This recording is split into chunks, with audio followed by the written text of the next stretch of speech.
नाज़रीन, कराची के इलाइक़े सदर में कुछ ॾींहं अॻु चीनी शहरनि ते जेको हमिलो थियो, जंहिंमें हिकिड़ो चीनी शहरी मारिजी वियो। उन सां गॾु जेको आहे सो घरवारी ऐं ॿियो हिकिड़ो चीनी जेको शहरी हो उहे पिणु ज़ख़्मी थिया।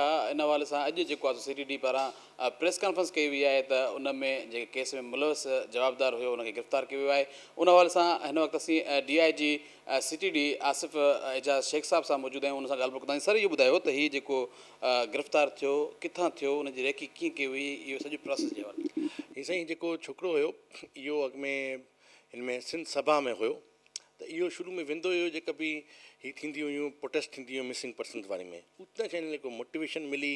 हिन पोइ ट्विटर या ॿियनि अकाउंट जे ज़रिए ते हिन राब्तो कयो अॻिते पोइ करे पोइ वरी हिन खे थोरो थियो की हाणे मां टेररिज़म साइड ते अचां।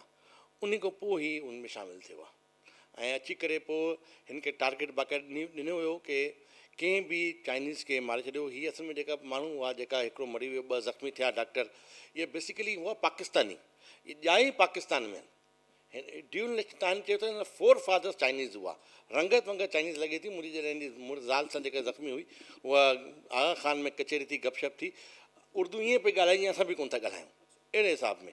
त बहरहाल हीअ वरी 2 ॼणा विया जेको मोटरसाइकिल ते हिननि रेकी बि हिननि ई कई। हुनजी रैंडम पिक कोई को ख़ासि उहो न हुयो, बसि हिन खे टेररिज़म टाइप करिणो हुयो। पर हिन जेको वकाल अरेस्ट थियो आहे इन उन ते फायरिंग वायरिंग कई, जंहिं ते हिकिड़ो वीचारो शहीद थी वियो, 2 ज़ख़्मी थी विया। उहो हाणे अलाह जे शुक्र सां घर में आहिनि, सही आहिनि। ऐं हीउ जेको पकिड़े वरितो आहे साथी जेको आहे हुनजे कॾहिं असां लॻा पिया आहियूं। अच्छा सर, उन साथी जी ख़बर पई आहे इंट्रोगेशन में छा पियो ॿुधाए हीउ? उहो काफ़ी असांखे ॻाल्हियूं ख़बर पयूं आहिनि, उहो थोरो मीडिया खे असां नथा ॿुधायूं। हुन में के केस जीअं हले अॻिते, हाणे रिकवरीज़ में बि जेको आहे काफ़ी शयूं मिलियूं आहिनि, जीअं हिकिड़ी मोटरसाइकिल असांखे मिली वई आहे जेको थियो। अच्छा, पोइ हिन में सभिनी खां सुठी ॻाल्हि इहा आहे, हिन में तक़रीबन असां जेको जॾहिं वाक़ियो थियो हुतां असां पोइ सॼे कराची मां, छो त असांखे इहो त CCTV फुटेजिस मिली वियूं। हाणे पोइ अॻिते पाण हलूं पिया त हीउ वियो काॾे आहे, रूट कहिड़ो आहे हिन जो।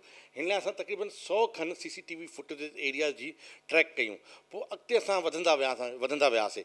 असां अलाह जो शुक्र आहे, असांजी जेका टेक्निकल टीम आहे हिन में हसास इदारा बि असां सां गॾु हुआ, कोई पाकिस्तान जेका आहिनि उन्हनि जी टीम, असांजी टीम, टेक्निकल टीम, असां तक़रीबन 100 CCTV कैमरास खे, मोर देन 100 बल्कि मां चवां थो, उन्हनि खे कयोसीं। असां सॼो हुनजो रूट ट्रैक करे वरितोसीं, कंहिंजो रूट आहे छा, काॾूं शुरू थियो, काॾूं वञी करे मोटरसाइकिल छॾी आहे, कीअं थियो, सॼो असां वटि पिक्चर्स आहिनि। ऐं पोइ असांखे थोरी इंफॉर्मेशन मिली, जेका ह्यूमन इंटेलिजेंस सां कुझु इंफॉर्मेशन मिलियूं, असांजा टारगेट सेट थिया।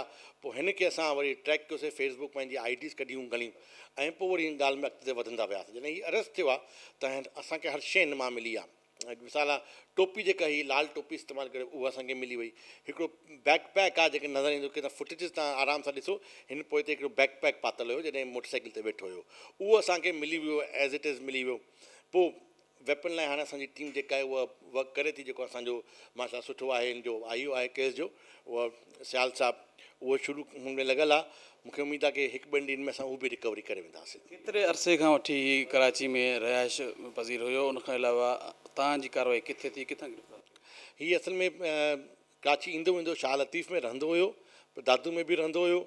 पोइ हिन जी गिरफ़्तारी थी आहे, 4-5 असांजा रेड थिया हुआ, हिन मथे 1-2 में हू निकिरी वियो।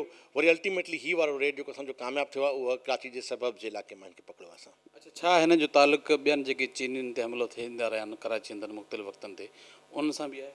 मतिलबु थी सघे थो, इंटरोगेशन हले थी, अञा ताईं त अहिड़ी ॻाल्हि साम्हूं कोन आई आहे, पर चई नथो सघिजे, छो त हीअ हाणे थियो आहे गिरफ़्तार, इंटरोगेशन हलंदी, 2-3 ॾींहंनि में ॻाल्हि क्लियर थी वेंदी। इहा कहिड़े ग्रुप सां ही SRSN जो तालुक़ु आहे, जेको तव्हां SPA बि चई सघो था। हुन सां असगर शाह ग्रुप वारो? असगर शाह ग्रुप सां, बिल्कुलु तव्हां सही चयो। ज़ुल्फ़िकार ख़ासि करे जेको ज़िक्र कयो वियो प्रेस कॉन्फ्रेंस में, उहो उनजो छा कयो? असल में असगर ख़ासि करे हिन जो जेको राब्तो थियो ख़ुश्क जो, पहिरियों थियो ज़ुल्फ़िकार हुन सां, ख़ासि खैली सां। उन टारगेट ॾिनो असगर खे की बसि तूं हिन खे ॿुधाए। हुन ॿुधायो ठीकु आहे, हाणे तूं कंहिंखे मारे छॾ, ऐं पोइ वरी वेपन हैंड ओवर आहिनि जेके आहे। ज़ुल्फ़िकार ख़ासि खैली किथां जो आहे उहो ट्रेस नथो थिए? उहा हुन ते बि वर्किंग हले थी। इंशा ताला मूंखे उमेदु आहे की तव्हांखे जल्द ख़ुशख़बरी हुनजी बि ॾींदासीं असां। ऐं हीअ बि तव्हांखे ॿुधाईंदो वञा की हिन कम लाइ हिन खे रुॻो ₹1,00,000 मिलियो हुयो, ईज़ी पैसा जेतिरो, रुॻो ₹1,00,000। हाणे सोचो ₹1,00,000 लाइ पाकिस्तान जी बदनामी पियो कराए, माण्हू खे मारे बि छॾियो, 2 ज़ख़्मी थी विया। हाणे ₹1,00,000 घणो फबंदो, घणा ॾींहं हलंदो, मूंखे त ॻाल्हि सम्झ में नथी अचे। वॾी महिरबानी DIG साहिब जी अवां ॻाल्हि ॿोल ॿुधी, जंहिंजो चवणु आहे त ₹1,00,000 जे एवज़ हिन इहा वारदात कई आहे, जॾहिं त जेको आहे सो हिन जो तालुक़ु जेको दहशतगर्द गिरफ़्तार थियो आहे उनजो SRS आहे।